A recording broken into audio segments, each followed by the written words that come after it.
Got that sun coming up. We're going to go on with a few more stories. I Did Not Expect to Live to See the Dawn by J.C. Penney. There's a bracketed area at the front that is kind of gives you a little extra information before I start with the story.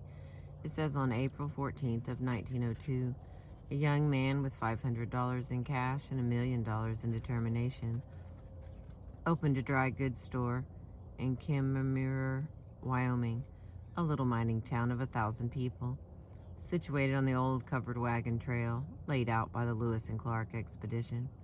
That young man and his wife lived in a half-story attic above the store, using a large empty dry goods box for the table and smaller boxes for chairs. The young wife wrapped her baby in a blanket and let it sleep under a counter while she stood beside it, helping her husband wait on customers. Today, the largest chain of dry goods in the world bears that man's name, the J.C. Penney stores, over 1,600 of them covering every state in the Union. I recently had dinner with Mr. Penney, and he told me about the most dramatic moment of his life. Years ago, I passed through a most trying experience. I was worried and desperate. My worries were not connected in any way whatever with the J.C. Penney Company. That business was solid and thriving, but I personally had made some unwise commitments prior to the crash of 1929. Like many other men, I was blamed for conditions for which I was in no way responsible. I was so harassed with worries that I couldn't sleep and developed an extremely painful ailment known as the shingles, a red rash and skin eruptions. I consulted a physician, a man with whom I had gone to high school as a boy in Hamilton, Missouri, Dr. Elmer Eggleston, a staff physician at the Kellogg Sanitarium in Battle Creek, Michigan. Dr. Eggleston put me to bed and warned me that I was very ill, a very ill man. A rigid treatment was prescribed, but nothing helped. I got weaker day by day. I was broken nervously and physically, filled with despair, unable to see even a ray of hope. I had nothing to live for. I felt I hadn't a friend left in the world, that even my family had turned against me. One night, Dr. Eggleston gave me a sedative, but the effect soon wore off, and I awoke with an overwhelming conviction that this was my last night of life. Getting out of bed, I wrote farewell letters to my wife and to my son, saying that I did not expect to live to see the dawn. When I awoke the next morning, I was surprised to find that I was still alive. Going downstairs, I heard singing in a little chapel where devotional exercises were held each morning. I can still remember the hymn they were singing, "God Will Take Care of You." Going into the chapel, I listened with a weary heart to the singing, the reading of the scripture lesson, and the prayer. Suddenly, something happened. I can't explain it. I can only call it a miracle. I felt as if I had been instantly lifted out of the darkness of a dungeon into a warm, brilliant sunlight. I felt as if I had been transported from hell to paradise. I felt the power of God as I had never felt it before. I realized then that I alone was responsible for all my troubles. I knew that God with his love was there to help me. From that day to this, my life has been free from worry. I am 71 years old, and the most dramatic and glorious 20 minutes of my life were those I spent in that chapel that morning. God will take care of you. J.C. Penney learned to overcome worry almost instantaneously because he discovered the one perfect cure. See page 71. And the next one. I go to the gym to punch the bag or take a hike outdoors, by Colonel Eddie Egan, New York attorney, Rhodes Scholar Chairman, New York State Athletic Commission, former Olympic lightweight heavyweight champion of the world. When I find myself worrying and mentally going around in endless circles, like a camel turning a water wheel in Egypt, a good physical workout helps me to chase those blues away. It may be running or a long hike in the country, or it may be a half hour of bag punching or squash tennis at the gym. Whichever it is, physical exercise clears my mental outlook. On a weekend, I do a lot of exercise, a lot of physical sport, such as a run around the golf course, a game of paddle tennis, or a ski weekend in the Adirondacks. By my becoming physically tired, my mind gets a rest from legal problems, so that when I return to them, my mind has a new zest and power. Quite often in New York, where I work, there is a chance for me to spend an hour at the Yale Club gym.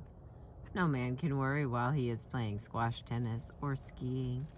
He is too busy to worry. The large mental mountains of trouble become minute molehills that new thoughts and acts quickly smooth down. I find the best antidote for worry is exercise. Use your muscles more and your brain less when you are worried, and you will be surprised at the results. It works that way with me. Worry goes when exercise begins. We're going to try another one. I Was the Worrying Wreck from Virginia Tech by Jim Birdsall, Plant Superintendent, C.F. Muller Company, 180 Baldwin Avenue, Jersey City, New Jersey. 17 years ago, when I was in military college at Blacksburg, Virginia, I was known as the Worrying Wreck from Virginia Tech. I worried so violently that I often became ill. In fact, I was ill so often that I had a regular bed reserved for me at the college infirmary at all times. When the nurse saw me coming, she would run and give me a hypo. I worried about everything. Sometimes I even forgot what I was worrying about. I worried for fear I would be busted out of college because of my low grades. I had failed to pass my examinations in physics and other subjects too. I knew I had to maintain an average grade of 75 to 84. I worried about my health, about my excruciating attacks of acute indigestion, about my insomnia. I worried about financial matters. I felt bad because I couldn't buy my girl candy or take her to dances as often as I wanted to. I worried for fear she would marry one of the other cadets. I was in a lather day and night over a dozen intangible problems. In desperation, I poured out my troubles to Professor Duke Baird, the professor of business administration at VPI. There comes the sun. The 15 minutes that I spent with Professor Baird did more for my health and happiness than all the rest of the 4 years I spent in college. "Jim," he said, "you ought to sit down and face the facts. If you devoted half as much time and energy to solving your problems as you do to worrying about them, you wouldn't have any worries. Worrying is just a vicious habit you have learned." He gave me 3 rules to break the worry habit. Rule 1, find out precisely what is the problem you are worrying about. Rule 2, find out the cause of the problem. Rule 3, do something constructive at once about solving the problem. After that interview, I did a bit of constructive planning. Instead of worrying because I had failed to pass physics, I now asked myself why I had failed. I knew it wasn't because I was dumb, for I was editor-in-chief of the Virginia Tech Engineer. I figured that I had failed physics because I had no interest in the subject. I had not applied myself because I couldn't see how it would help me in my work as an industrial engineer. But now I changed my attitude. I said to myself, if the college authorities demand that I pass my physics examination before I obtain a degree, who am I to question their wisdom? So I enrolled for physics again. This time, I passed because instead of wasting my time in resentment and worry about how hard it was, I studied diligently. I solved my financial worries by taking on some additional jobs, such as selling punch at the college dances, and by borrowing money from my father, which I paid back soon after graduation. I solved my love worries by proposing to the girl that I feared might marry another cadet. She is now Mrs. Jim Birdsall. As I look back at it now, I can see that my problem was one of confusion. a disinclination to find the cause of my worries and face them realistically.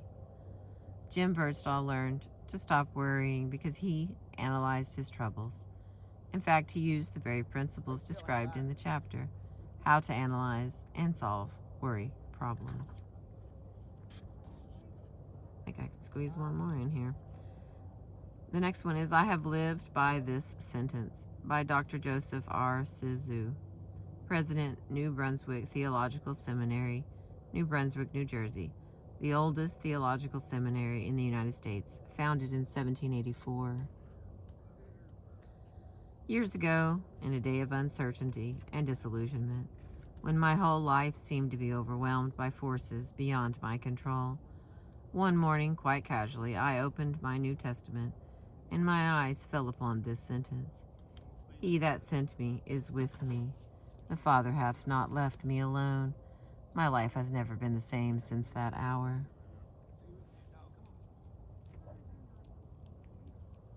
Everything for me has been forever different after that.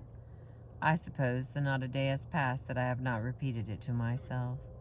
Many have come to me for counseling during these years, and I have always sent them away with this sustaining sentence: Ever since that hour when my eyes fell upon it, I have lived by this sentence. I have walked with it, and I have found it found in it my peace and strength. To me, it is the very essence of religion. It lies at the rock bottom of everything that makes life worth living. It is the golden text of my life. Thank you for listening. I appreciate you.